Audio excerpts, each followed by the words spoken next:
We go. Alright, man. I'll just give a clap and then we'll start. Alright? I'll just run you through the questions as well. No, do it. As is? Yeah. Okay, cool. It's cool, good. Alright, cool. 1, 2, 3.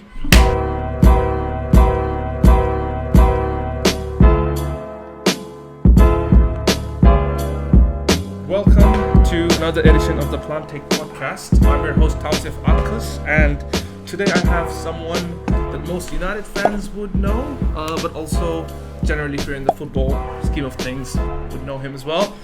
With me I have Adam McKola. He's a presenter, internet personality, and also does a lot of stuff for Full-Time Devils, Football Republic. But if I have to give to you the floor, how would you say what you do in a nutshell, Adam? Just presenter / blag artist, because I don't know how I got here, to be honest. But presenter. I don't like the phrase YouTuber because I don't like we had this conversation. I don't feel like a YouTuber. Although most of the content we make goes on YouTube. If you get what I mean. Yeah, fair enough. Cool, man. So first time in Perth, first time in Australia. What's it been like, man? Like, it's been amazing, you know. Obviously coming over here, I was like, winter, like what do I bring, what do I wear? It's glorious weather, which is like our summer basically. This weather is like, but the city itself, the people, everyone that I've met have been amazing. And that's usually the case when like you follow Manchester United around, like just meeting different Manchester United fans and even just the normal Australians and Perth. Well, I mean, this is your first trip to Australia, but you've also been following United for a while now, for 4 or 5 years or so, or even. No, longer. I've been in terms of like following them to. For Full-Time Devils. Yeah, for Full-Time Devils. 6 years. 6 years. Personally, since I was like 6, 7, 8. Like my dad taking me to the occasional game, and it's just blossomed into me travelling on my own for a lot of games, and sometimes my dad's with me, sometimes my brother with me, sometimes I'm on my own, and it's just developed into an addiction. But it's great because like keeps you together as well, it gives you something to do. A lot of people might not have.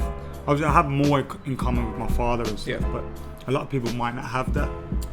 I feel football's great for that, like building relationships with people, whether family or friends. And you've also, I remember you going to England as well to follow the team. And how has this tour been any different to the other? So America, or like any other places you've been for, like Champions League games or things like that, in terms of following United or any other specific teams? Well, obviously, like there's no language barrier. They speak English, so that's great. Same as America, obviously. So ordering things is easier. I don't have to pretend I know French or German or struggling trying to order something. So that's been good. The food's great. Everything's great. So the only thing that we've had a problem with is finding somewhere to drink after 12 o'clock. When we were with the lads. I think that's a Perth thing specifically. We probably shouldn't get into that, but Sydney, Melbourne would be jumping up on that. But that's something we hear a fair bit in Perth. Like everything just shuts off after 8 p.m. Why is that? I think just the lack of people in general. It used to, because I came here like 10, 12 years ago, it was way worse. Like, trust me, like a lot of the stuff you see right now we can pass off as an international city. Back then it wasn't even half of what you see. So I think there's still that thing. I didn't expect to see it as built up as it is. You got a beautiful skyline and I didn't expect that at all. Today, so basically I wanted to speak to something specific, something we've already spoken to briefly in our personal chats, and Plaantik is a channel that's based in Bangladesh, but we have international followers as well. So from that perspective, want to talk about Asians in football, and you yourself have done like a mini documentary film as well about for Copper 90 as well. So Asians in top flight football, especially in the Premier League, we don't see as many as, say, compared to other, say, races. And of course, And I'm from Bangladesh. I grew up there, and like most people, I wanted to become a professional footballer as well. But we didn't have that opportunity back then. It's getting better, but that's never the first 3 or 10 things you want to do. Compared to England, where there are opportunities, there are Asians, there are Southeast Asians, Indians and Bangladeshis and Pakistanis, but we still don't see as many people. And a lot of them are embedded into the British culture as well, which is obviously like if you look further back to the wars and stuff, like a lot of Indians and other Asians fought for Britain in the war, and so the Asians have been a big part of the British makeup, and British Asian been a big part of the British makeup for a long time. Obviously there's a lot of excuses for it, or reasons for it, and you get told various different things. My parents don't support me, which I believe shouldn't be a reason, because I believe, one, that may be the case in the past, but I don't think so now. Two, I think many white and black kids of the same age or in the same position might have the same issue, but that won't prevent them. Correct. So why would it just prevent Asian people? So there's a lot of different reasons. It might be culture. A lot of British Asians will hold on to their religion, which is of course a great thing. But then how does their religion fit into being around lads culture and football culture, and just being does there, it allow them to fit in? You've got stereotypes. You've got even potentially, like in Britain, you have a lot of Asian, I wouldn't say Asian only teams, whereas black or white people can't play for them, but teams that are pretty much made up of Asian players. And we looked at it in the documentary as to whether that is also an issue. Like, are we secluding ourselves from the wider scope and things? So I think it's important that British Asian players, or just Asian players in general, obviously break out and try to mix as early as possible, so that they have the same schooling, the same coaching, the same scouting, etc.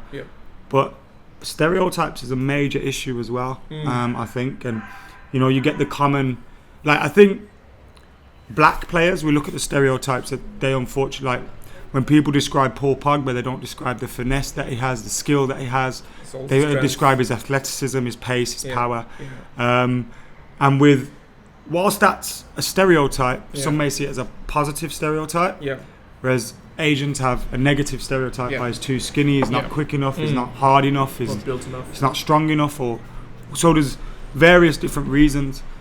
But I think cricket also has this issue in England, and I didn't see that at the time until we spoke to the sociologist, and he said that I assumed that representation in cricket was healthier, and he said that's not the case, because if you look at grassroots cricket, the percentage of British Asians in English grassroots cricket isn't reflected above. And I think if you look at grassroots football, there's as many or more British Asians participating in grassroots football than there is their black and white counterparts.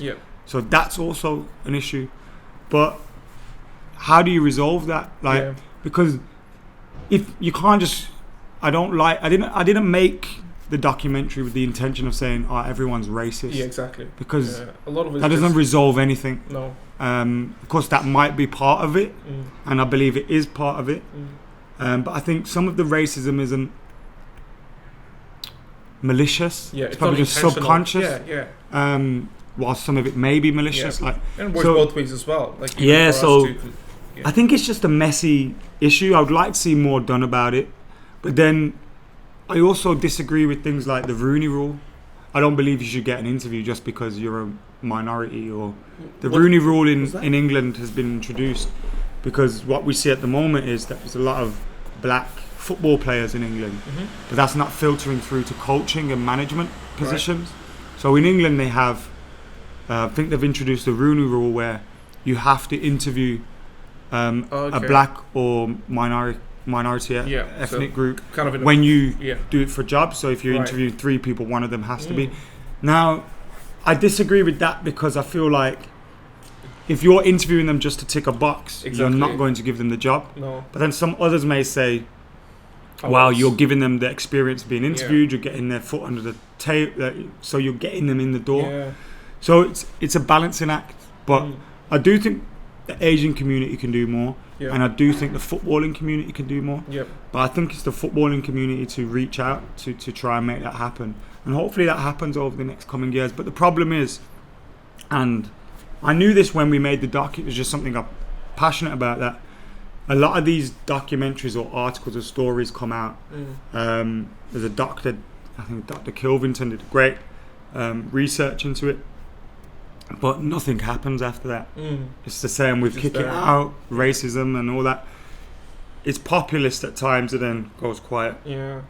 Nothing happens. There's no work that's being done. So there needs to be a change. I think maybe if we had a breakthrough star, then it would be more acceptable. One of my friends plays for Liverpool, now played for Liverpool, now plays for Swansea. British Asian lad. But even then, this isn't from him, so I don't know what he thinks. But me personally, I feel like he even should have had maybe more opportunities than he has had, even though he's a professional footballer.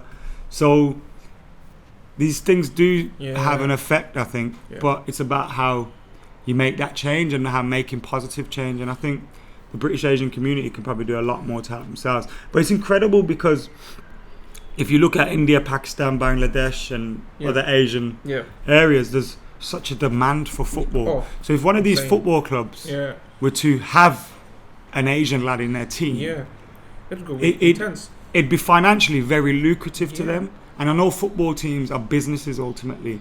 So again, it leaves my head like, why haven't they? I mean, just look at Mo Salah, for example, for what the stereotype of a Muslim player going up the ranks. He looks like. Obviously, he's African. But he looks like an Asian, doesn't he? Asian and Muslim, and then the impact it has had on Egypt. It's crazy. Like they're mad for so many Liverpool fans now have been born because of Mo Salah. It is a bit. Do you think it's changing now? Like with these people like Mo Salah will help in terms of Muslim representation, or but there's a lot of Muslim representation. Paul Pogba's Muslim, but he doesn't look like correct. Do you know what I mean? So it's just a real messy issue, and I hope that it resolves in my lifetime, and I hope we see more healthy representation, because if I have a son or a daughter even now with women's football booming and they want to be footballers, I want them to have the best if they've got the talent, I want them to have the best opportunities and chances to be able to make the most of their talent. And at the moment it doesn't seem like that's the case, and it wouldn't be through lack of parental support or anything like that. So I think football does need to change a little bit, and I don't just mean giving people opportunities just because they're brown, but there should be more there. Come on, how is it that there's so many of us are doctors in England, so many of us are scientists, so many of us are even in the army, or I don't know, policemen, we're represented everywhere apart from really on a sporting level and a footballing level. And that for me is a massive shame, because when I stand in a crowd and I look around, I see Asians everywhere. Exactly. Whether they've travelled over from India, Pakistan, Bangladesh, or whether they're from England or Manchester or where, there's Asians. We love football. So much. So surely by now we should have had a breakthrough star, and not just one. I know we've got Hamza Chowdhury. He plays. He's Bangladeshi, and he's also, I think, he's half African. I think he's Barbadian, I think. But then he has the benefit of appearing. He doesn't look like a typical Asian player. I don't mean to offend him by saying that or anyone like that. But he has that. To his. So it's a weird one. But I do hope we see some sort of change in the future, because it'd be a beautiful thing to see, even if it was at Liverpool, or I could see the community really. I mean, it's interesting you mentioned Hamza, because the fact that he's half Bangladeshi, everyone in Bangladesh is just raving about him. People. He's a talented player. And then everyone's like, oh, let's can he play for Bangladesh and all that kind of stuff as well. But the fact that even someone's half Bangladeshi is there in one of the top teams in the top division means a lot to. So I definitely know what you say there. But that also brings me a little bit to the fan side of things, right? So I've never been to Manchester. I've never been to England. And here I am, going crazy when they're here. I even support England in the World Cup. Well, not until Bangladesh plays, but I've always supported England. It's so weird. I found that that interesting. It's a lot of Asians support England. Yeah, and I think it's because of the Premier League. Premier League. But the fact that I've never been, and I've got, I follow these teams religiously. Like in terms of cultural differences of fans, you being from there, being, like full on supporting United, and how would you say is that different to our like it's weird to say us versus you, but in a way, the culture, you mean? Yeah, the footballing like culture, the fan culture. Like, I don't think there's much of a difference. Yeah, I think obviously you have different language, barriers, obviously, but I'll be honest. When I first went to America, on my pre-season tour, I thought, is it going to be Americanized? So the really cheesy chants and all that kind of stuff. And when I got to a pub, it felt like I was in England. Yeah. Same thing happened here. Yeah. When I got to Eve the other night, and there's loads of Reds there singing songs. It helped that a lot of them are expats. Yeah. But the Australians are exactly the same. Yep. So I think football culture travels in itself. I think the whole culture is a thing that people grip onto. Yep. I mean, even if you look around, some people will be wearing their Stone Islands and trying to get that part of the culture in, which is more of a European, like Europeans copy that a lot. But yeah, I think football culture in itself travels with the songs and everything. And I think the only difference here, I think you see a lot more people wearing the colours and stuff. Like, I personally don't wear a shirt to a game. I haven't since I was a kid. Yeah, I've seen you. Partly because I don't want to give the Glazers more money than I already do, but partly just because I don't think, I used to put my shirt over my jumper and with my scarf and everything, and now it's just like, I don't need to wear a shirt. Like, it doesn't really matter. Do you know what I mean? So. Yeah, but I don't think there's any differences between the two cultures apart from where we are and the languages they may speak, the accents they may have. Because I think the culture travels as well in the songs and in, everyone loves a beer and everyone. So I just think it travels. Yeah, well, fantastic, and that's exactly what you kind of want to hear as well, as someone who hasn't. Because I went to watch. I've obviously never been to Bangladesh, but when I went to India, I watched games with supporters clubs there, and it's exactly the same. So the accents, you may sound, the song may sound a little different because there's an accent there, but ultimately it's the same thing. And what do you think should the clubs be doing to hone this culture further? Like, is there, because they're traveling in different places, do you think they should be doing more to I don't think clubs really need to. Obviously, the football club will travel. Yeah. But I think the culture is more amongst fans. Yeah. Like, you may see it on YouTube, you may hear songs on the TV when you listen to the game. Like, I think that's down to fans. Yeah. As for the clubs, I think the clubs do a lot when they're abroad, and I think many British fans will say, "Why don't they do that for us?" Yeah. Like, you'll see here when fans are here, they'll stop and sign everything for everyone, and that's because they're here. Like, maybe in England they won't do that as much. Oh wow! Like, Juan Mata will, and like, because that's Juan Mata, but not everybody will. So there's a little bit of a maybe, but so I understand it because they have less opportunity to be here. The fans that they see here, they see less. So I get it. I don't think the club could really do more. I think that's fair enough. So if someone had to do what you're doing, what are some of the 3 tips that you might give them? Like, maybe top 3 or top 2, or maybe just one thing that they need to do. Without plugging Jesse Lingard's clothing range too much, be yourself. Always is a massive thing. Like, just be yourself. Like, I used to, in my early days, try to be like what I saw on TV, and then I thought, then someone said to me, people watch you because they don't want to watch TV. They don't want to hear that usual, bull that you hear on the TV. So now I just started being myself more. Consistency, which is weird considering what I just said about my own personal channel. It has absolutely no consistency whatsoever. But with Full-Time Devils, I've tried to maintain consistency at all times. I've been like the only permanent thing about Full-Time Devils over the 6 years. We've changed producers, changed, everyone's changed around us, whereas I've always been the same, and I try and keep what I do at least consistently at a level. So consistency, being yourself, and just going for it. Yeah. Like, if you want to do something, just do it. What's the worst that can happen? Yeah.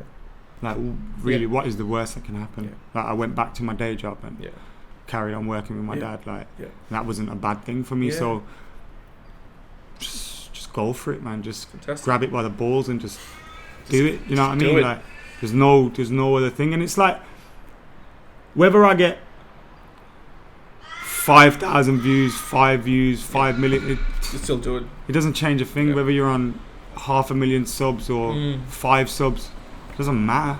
Like, just keep going in it, because you're reaching someone out there. There's a reason people are tuning in. And don't take YouTube comments too seriously. That's literally my next question. I think social media is a bad thing. It's a great thing because I don't get here without it. But I think ultimately it's a very bad thing. I remember at the start I used to read every comment. And like, my mum would read comment and I'd be like, Mum, just stay out of YouTube comments. I mean, my literally that was my question, is that how do you deal with like online trolls or social media, like criticism? The mute button's a great thing because people don't realise they're muted. And like, when you block people sometimes, it's like a badge of honour, like, oh, he's blocked me. Like, you kind of giving them the recognition that they want. So I don't really block people, I mute, because that's great.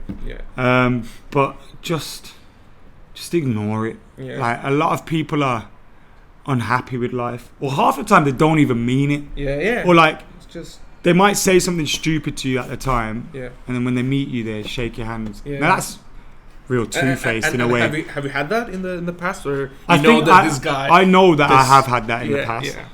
But I think human nature is, when you're sat behind your phone or your laptop, it's so easy to criticize, and it's so easy to like, you knobhead or go die or whatever. Like, so easy to do that, but like, it is mentally draining.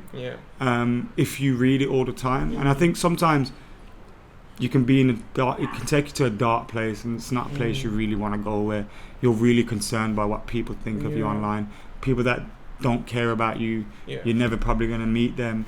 Like, just ignore it. Like, do you know what I mean? And I always notice that for every 100 people that like you or say something nice, there's always going to be 1 or 2 bad comments.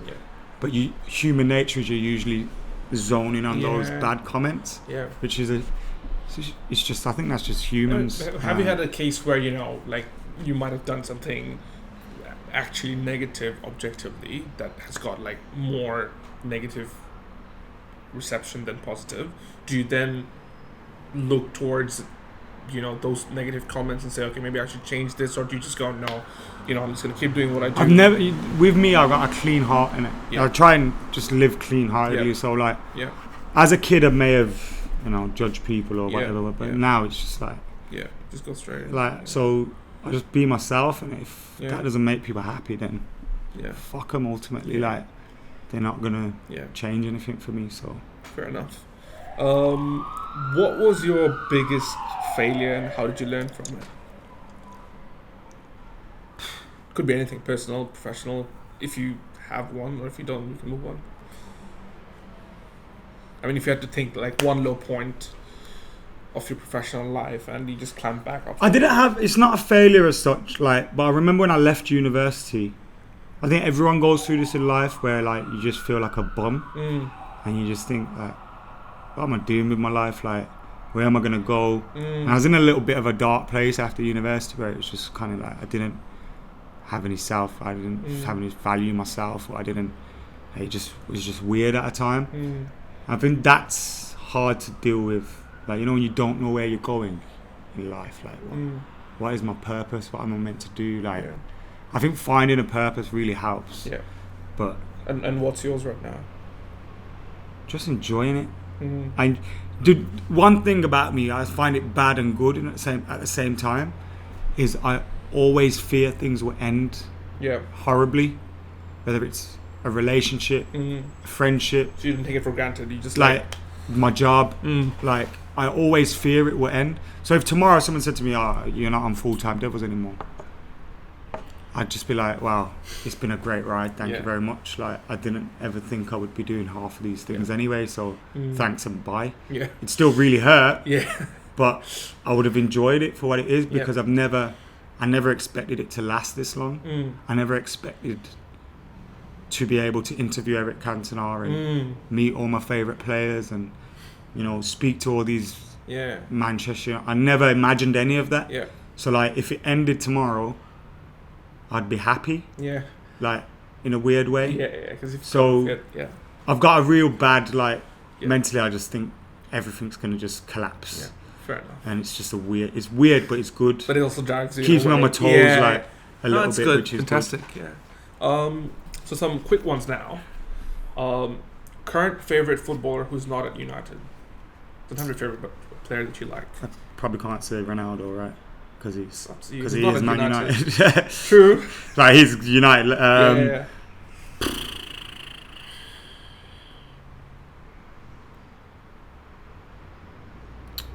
And there's a few on my tongue, and I'm just trying to pick a quality one. You can say multiple if you want. I love Neymar, you know. Okay. It's probably a surprise. Like, it is, yeah. I really like Neymar. I think he's so underrated, which is weird because he's one of the biggest names in the world and everything. But I feel people really underappreciate him. And when you look at his goal scoring record for Brazil, what he's achieved in the game, I know a lot of it he brings it on himself, but you know, the antics and I the think guidance that's why like he's underrated in that way because he's just focusing on his. People just hate him, but fair enough. Probably Neymar. Cool. Worst footballing moment. But I feel like I've left an obvious name out that I'm gonna really kick myself about. But yeah, let's say Neymar. Worst football moment. Yeah, for yourself. Sir Alex leaving. We needed a claw machine for that guy. Like, it's just the wheels have fallen apart, haven't it? And it's gonna take a while to get back, if we ever get back to that position. So. Fair enough. I'll make it a bit tougher now. Favorite player from any rival club?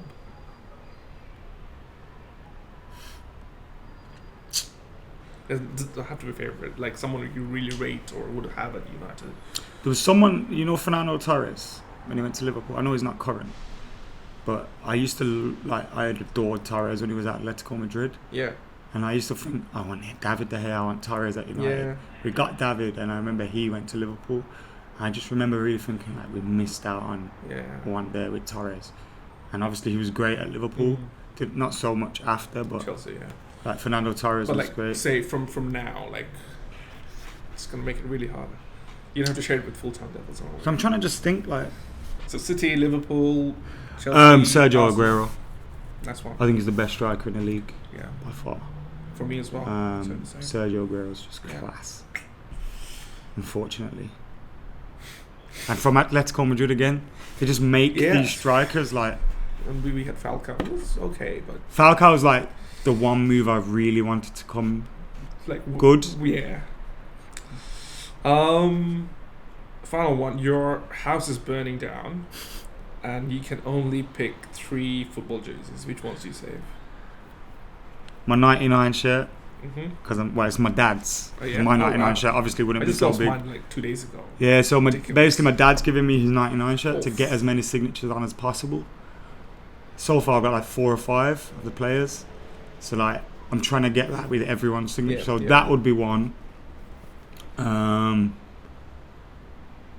green and gold one with the the little ribbon on it with the collar, and the red one from the same season from '94.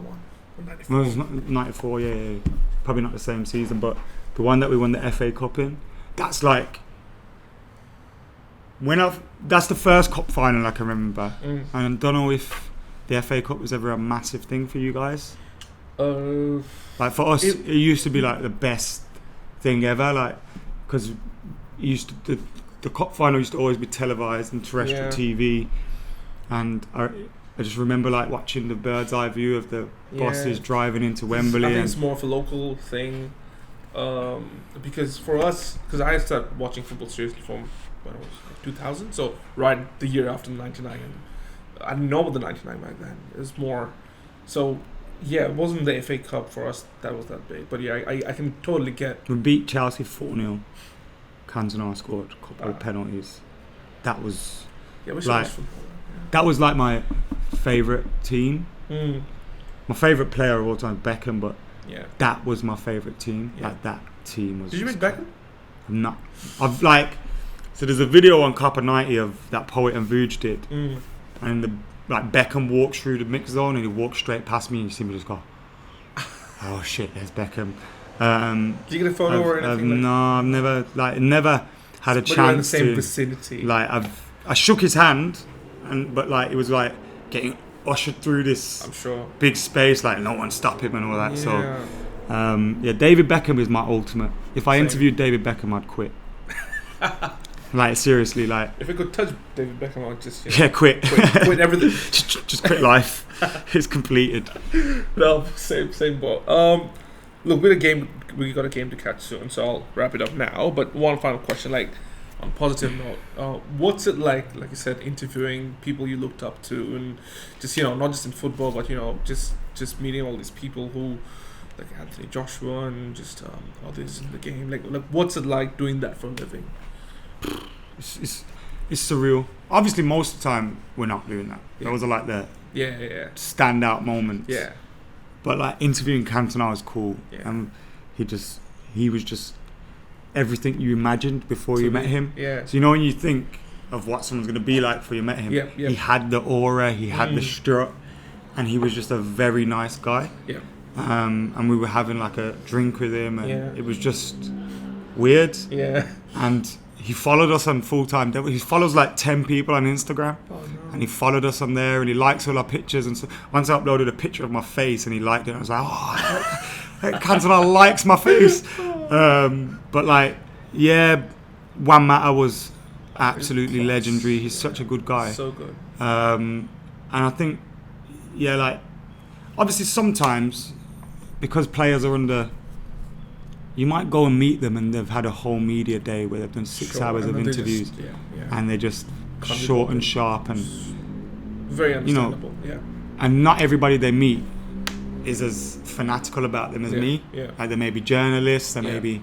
So I can understand sometimes why some footballers are a bit standoffish and it may not be the dream scenario you had before you met them. Yeah. But the likes of Cantona and AJ and Juan Mata are just... Yeah. If those are your heroes, you want to meet them. Yeah. Because they're just great. Fantastic. Well, thanks a lot, Adam. No, I appreciate it, It man. was a pleasure. Thanks for your time, and hopefully we kick it off. Well, we're doing more today, Yeah. which should be good. And yeah, man, thanks for your help out here as well. Good stuff. All right, we'll cut it off there. One thing before we quit.